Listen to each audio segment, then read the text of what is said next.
কসর সালাত সম্বন্ধে বিস্তারিত বলুন। বাড়ি থেকে বের হবে সফরে, দূরে, যখন বাড়ি থেকে বের হলো তখনই কসর করতে পাবে।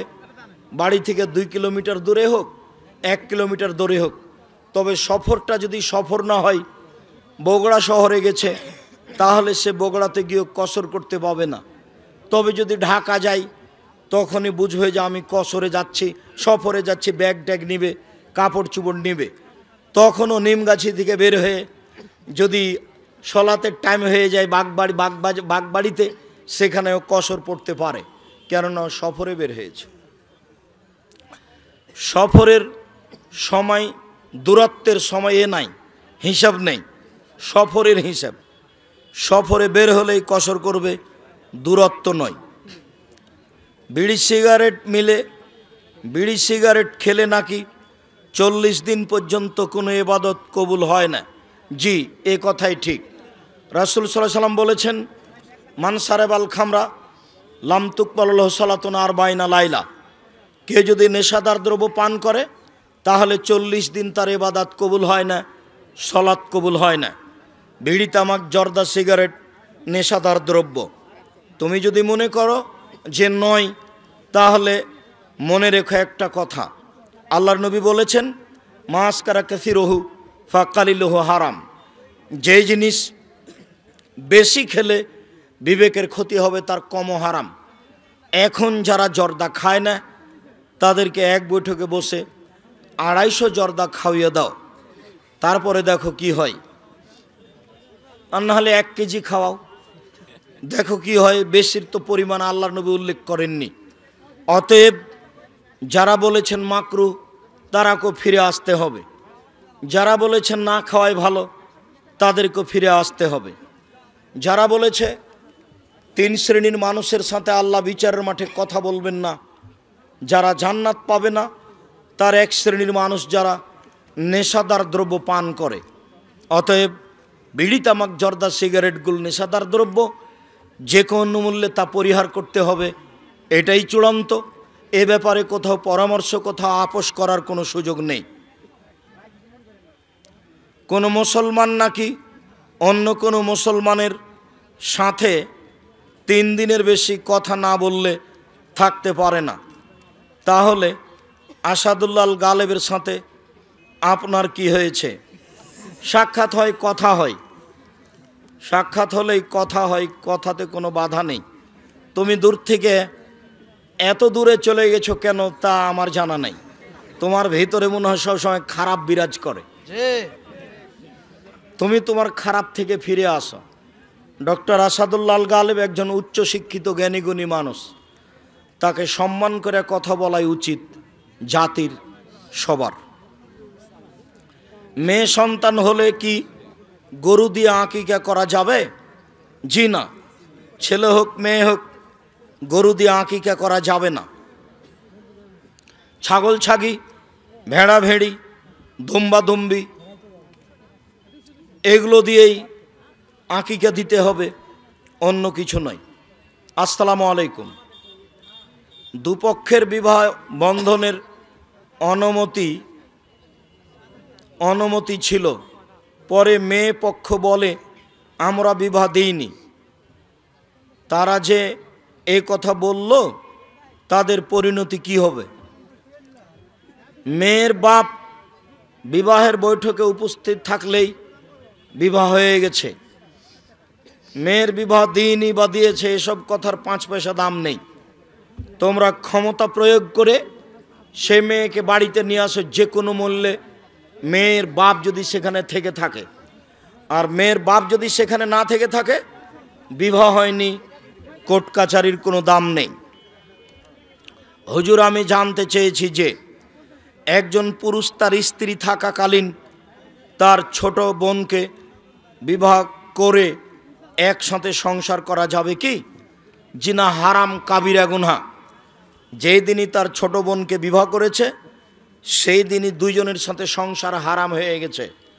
বিচ্ছিন্ন হওয়া পর্যন্ত দুইজনের কাউকে সংসারে আনতে পাবে না। যৌবনপ্রাপ্ত আলেম মহিলাদেরকে কোরআন শিক্ষা দিতে পারবে কি? মেয়েরা যদি একাধিক হয় পর্দা করে শিক্ষা নিতে পারে, দিতে পারে, নির্জনে নয়। প্রকাশ্য সুদখোর ব্যক্তিকে মসজিদের মুয়াজ্জিনের দায়িত্ব দেওয়া যাবে কি? জি না, দিতে হবে না। পরহেজগার মানুষকেই মুয়াজ্জিনের দায়িত্ব দিতে হবে। বই পুস্তক কেউ ছেড়ে যাবেন না, বিশেষভাবে মাসিক আল ইতেশাম পত্রিকা।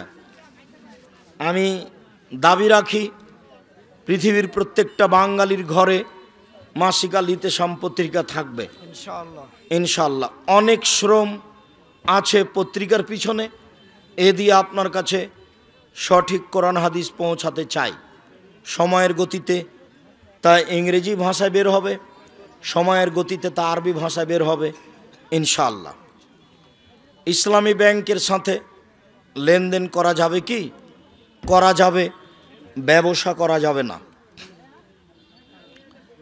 জায়নামাজে কাজা, জায়নামাজে কাবা ঘরের ছবি থাকলে নামাজ হবে কি?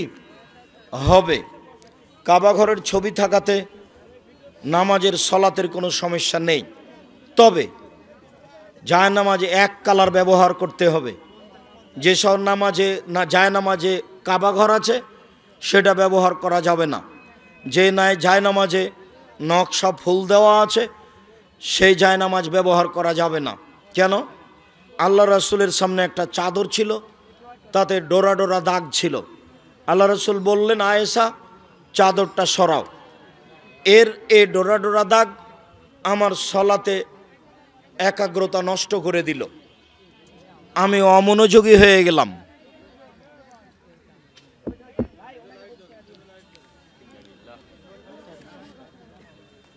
কত বাজে?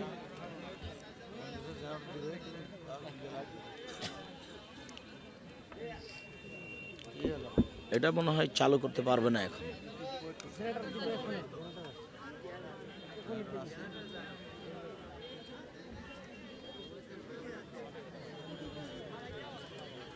জেনারেটর আছে নাকি?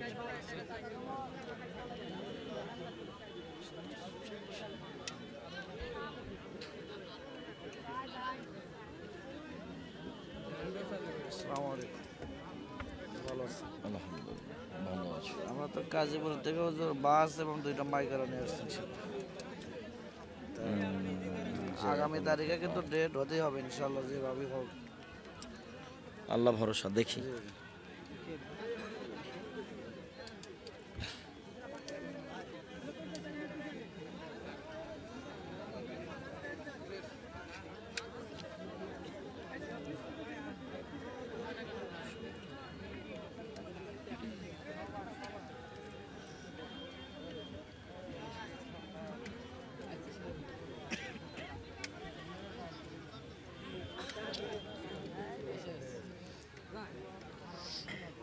প্রচার করেছে যে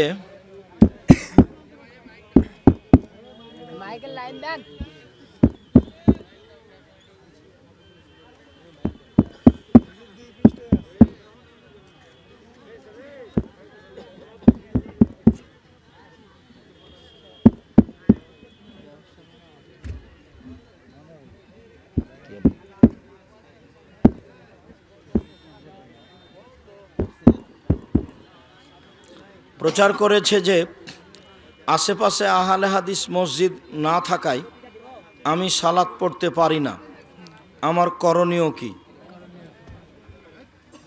ওই মসজিদেই যাবেন, অন্তত আসর আর ফজর না গেলেও বাকি সময়ে যাবেন, ওদের সাথে সালাত আদায় করবেন। শায়েখ আমি বগুড়া উলিপুরে একটি প্রশ্ন জিজ্ঞাসা করেছিলাম।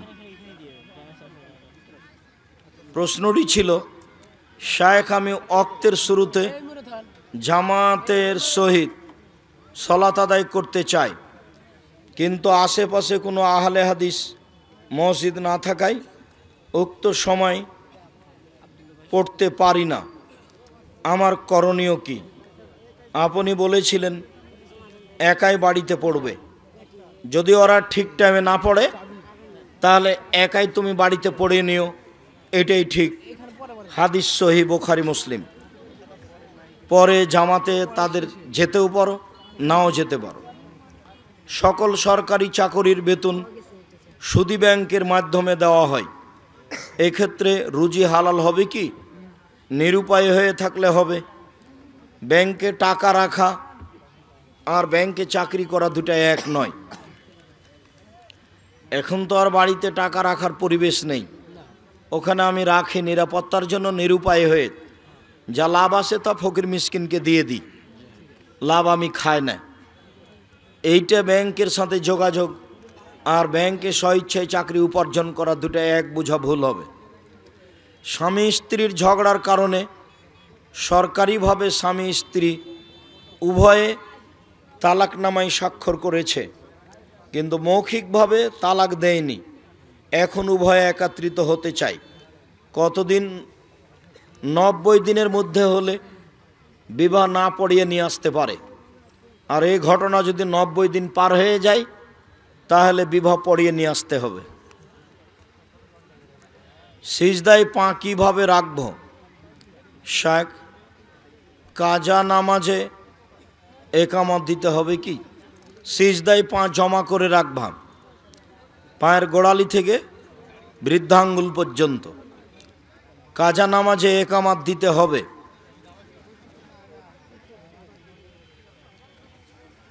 ওজরের কারণে 3 ওয়াক্ত সালাত